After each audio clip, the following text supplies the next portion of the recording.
Pete Buttigieg. He, on Friday, made a bold proclamation about a potential transportation policy related to climate change that seemed to be not connected to anything the Biden administration, you know, Biden's his boss, I'm not sure if Pete's aware of that, was proposing.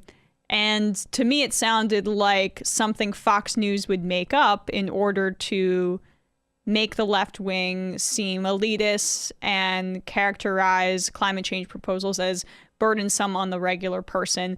But Pete ran with it anyway. So this is what he said on Friday, and then we'll see how quickly he had to walk it back. Long-term answer. What about a mileage-based tax? So I think that shows a lot of promise. If we believe in that so-called user pays principle, the idea that part of how we pay for roads is you pay based on how much you drive, the gas tax used to be the obvious way to do it. It's not anymore. So a so-called vehicle miles traveled tax or mileage tax, whatever you want to call it, could be a way to do it. Long-term answer. So a mileage tax, all right? That is a regressive idea. Now, I know that states like Oregon have floated a mileage tax, but that is in order to get electric vehicles to basically pay what the gas tax does. In order for the ability to drive, you should be paying some sort of tax.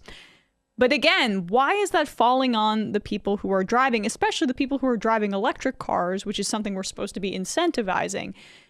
We already have toll roads as well. So this was such a bad kind of him talking out of his ass moment that on Saturday, the New York Times reported that an official from the Department of Transportation had to walk it back. And then Buttigieg had to go on TV with Jake Tapper and walk it back publicly again. Said also that a mileage tax showed, quote, a lot of promise as a way to help pay for the plan. That tax would charge people for how many miles they drive. Is that under consideration? No, that's not part of the conversation about this infrastructure bill. So just want to make sure that's really clear. But you will be hearing a lot more details in the coming days about how we envision being able to fund this. And again, these are carefully thought through, responsible ideas that ultimately are going to be a win for the economy and need to be compared to the unaffordable cost of the status quo. Okay, so something about... Wait, play that. Oh, okay, 1 second. Just goes something of a backtrack. That was the most satisfying part. They are going to be a win for the economy and need to be compared to the unaffordable cost of the status quo. Okay, so something of a backtrack on that. Let me add also... Another thing that, Pete, I thought you were down home and you were from Indiana, and that made you a really relatable presidential candidate, even though you talk like you were built in a lab to be a politician. Rural areas would also be hit hardest with this. And this is another reason it was tailor-made for conservative fear-mongering about climate change policy. More miles are driven in rural areas. And so a mileage tax would be a bad way to implement it in terms of just the geographical diversity of this country. Fox News was jumping all over this all over the weekend. As soon as Buttigieg said it, they had commentary about it. And so he had to walk it back immediately. Do find it a bit satisfying. Obviously, if I were to have to pick between Biden and Buttigieg for president, based on what Biden's done thus far, I probably would pick Biden. But back then, I don't even know what that was. That would be. That was a real Sophie's choice there, not a good one. But it is amusing to me and strangely gratifying for Buttigieg to be told, no, you're not making these decisions on your own.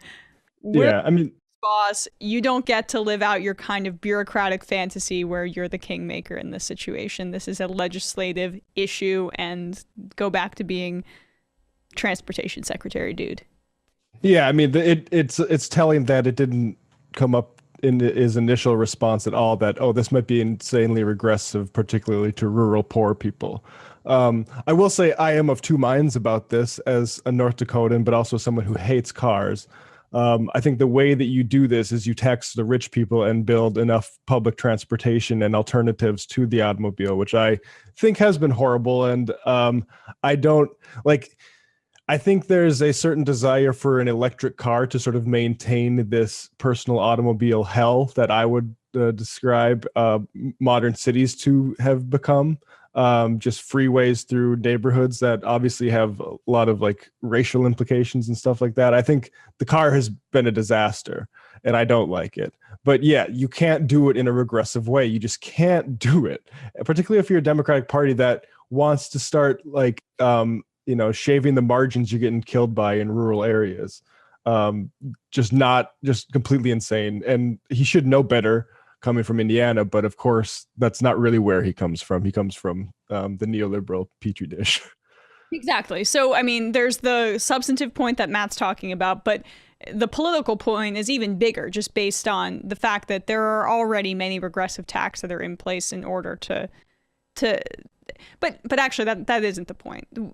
In this infrastructure bill, it should be very much a tax on the companies and the corporations that are continuing to pump fossil fuels into our country, and that's what should fund that public infrastructure, and wealthy Americans as well. You don't make it a flat, which eventually becomes regressive, mileage tax that would then target rural poor people in a very difficult and specific, disproportionate way. But really, just how would you think, when you're talking to the media and you're that calculated of a guy, that would be a good political winning point, especially when it seems like it wasn't agreed upon by the administration?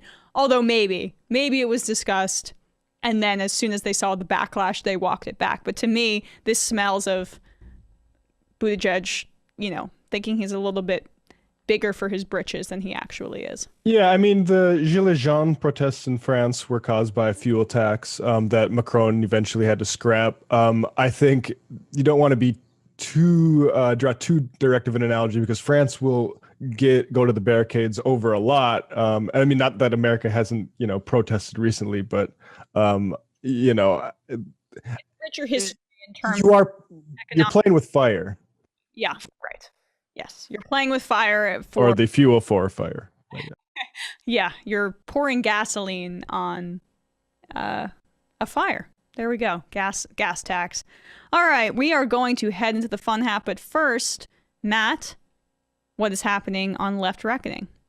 Oh yeah, folks, go subscribe. Got a nice little bump to subscribers from YouTube chat. Again, people, you can give you permission to navigate away from this during our transition to the fun half and go subscribe to Left Reckoning, where on Thursday night we had Shama Sawant to talk about the BS recall effort against her and how to build socialist power at a local level, and also Wozni Lambre to talk about the threatened 1964 All-Star Game threat by Elgin Baylor, Jerry West, and Oscar Robertson that won the NBA Players Association for that was not being recognized by the owners. But prior to that, the Red Auerbach, like that, those type of villains. So we talk about that. Go check that out at patreon.com/Left Reckoning. But more importantly, go subscribe today. That's the call to action. Go subscribe to the YouTube channel, folks.